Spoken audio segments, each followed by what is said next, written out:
이란의 최고 지도자가 트럼프 미국 대통령의 무조건 항복 요구를 거부하고 결사항전을 다짐했습니다. 이스라엘은 엿새째 이란을 공습해 테헤란에 있는 원심 분리기 생산시설 등을 파괴한 것으로 전해졌습니다. 두바이에서 조수연 특파원이 보도합니다. 은신하고 있는 이란 최고 지도자 알리 하메네이가 국영 TV에서 방송된 영상 연설을 통해 모습을 드러냈습니다.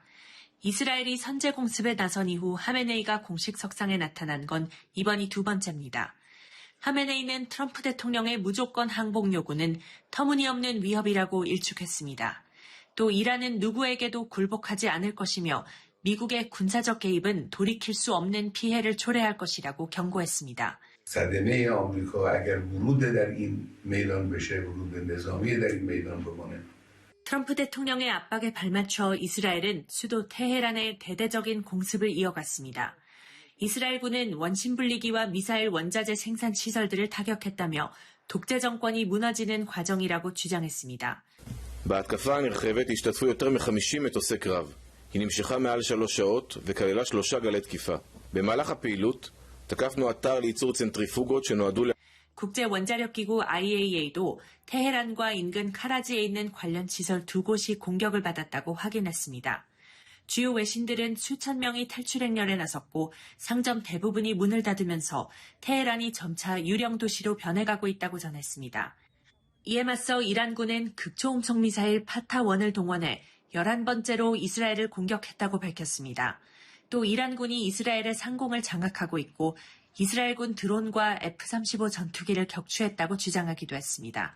이란 최고 지도자가 트럼프 대통령의 최후 통첩을 공식적으로 거부하면서 중동 정세는 일촉즉발의 위기로 치닫고 있습니다. 두바이에서 YTN 조수연입니다. 이처럼 이란 최고 지도자가 항복을 거부하자 트럼프 대통령은 최후 통첩을 언급하며 압박 수위를 높였습니다. 다만 미국이 직접 이란 공격에 나설 것인지는 최종 결정을 내리지 않았다고 밝혔습니다. 워싱턴에서 권준기 특파원입니다.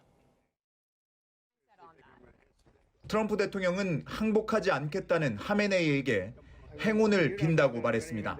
또 자신은 인내심이 이미 바닥났다며 이란에 최후 통첩을 보냈다고 밝혔습니다. You could say so. They know what's happening. Maybe you could call it the ultimate ultimatum, right? 트럼프 대통령은 이란의 정권 교체가 가능하다면서도 협상의 문은 아직 열려 있다고 강조했습니다. 이어 미국이 이란 공격에 나설 것인지는 결정하지 않았다고 말했습니다. I like to make the final decision 1 second before it's due, because things change. I mean, especially with war. We'll see what happens. I've been asked about it by everybody, but I haven't made a decision. 미군이 중동에 3번째 항공모함을 보낸 가운데 의회에 출석한 헤그세스 국방장관은 언제든 이란을 공격할 준비를 마쳤다고 밝혔습니다. The American people elected him to make these decisions on their behalf, and if and when those decisions are made, the department is prepared to execute. 트럼프 핵심 지지층 사이에서는 중동 분쟁에 미국이 뛰어드는 문제를 놓고 의견이 충돌하고 있습니다. Diplomacy didn't work for 60 days. If diplomacy fails, use force. That's something that China would love to see. And, we don't need another endless war in the Middle East. 트럼프 대통령이 이란 공격에 불확실한 태도를 취하는 건 이란에 대한 압박 효과를 극대화하기 위한 것이란 분석도 나옵니다. 워싱턴에서 YTN 권준기입니다. 이스라엘의 공습이 집중되고 있는 이란의 수도 테헤란은 점차 유령 도시로 변하고 있습니다. 이란 정부는 이스라엘의 사이버 공격을 막기 위해 인터넷 접속까지 차단했습니다. 유투권 기자입니다. 불과 일주일 전까지 활기가 넘쳤던 테헤란 도심엔 인적이 끊겼습니다. 상점 대부분은 문을 닫았습니다.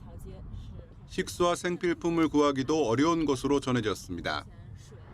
밤낮 없이 폭발음이 터지는 가운데 도심을 탈출하는 차량 행렬도 이어지고 있습니다. 하지만 운전자 1인당 휘발유 배급량이 20리터로 제한돼 이마저도 여의치 않은 상황입니다. مردم نگرانند و بیشترین پمپ بنزینا که شلوغه به خاطر اینکه از شهر برن بیرون. 공습을 피할 수 있는 방공호가 부족해 많은 시민은 지하철 역사에서 밤을 보내고 있습니다. 그나마 정상에 가까웠던 인터넷 접속도 일시적으로 차단됐습니다. 이란 정부가 이스라엘의 사이버 공격을 막기 위해 인터넷 접속을 제한하면서 실시간 접속도는 거의 바닥까지 추락했습니다. 앞서 이스라엘은 이란은행 두 곳의 데이터를 파괴해 결제 시스템을 먹통으로 만들었습니다. ما شاهد حمله سایبری بودیم به دو تا از بانک‌هامون، بانک سپه و بانک پاسارگاد و این نکته رو تاکید می‌کنم که این اختلال به وجود آمده در عملکرد کار بانک. 대조적으로 이스라엘은 이란 공습에 대비한 경계태세 수준을 낮췄습니다. 미사일 발사대와 관련 시설을 집중적으로 타격한 결과 이란의 보복 능력이 약화했다는 판단에 따른 것으로 풀이됩니다. YTN 유튜원입니다.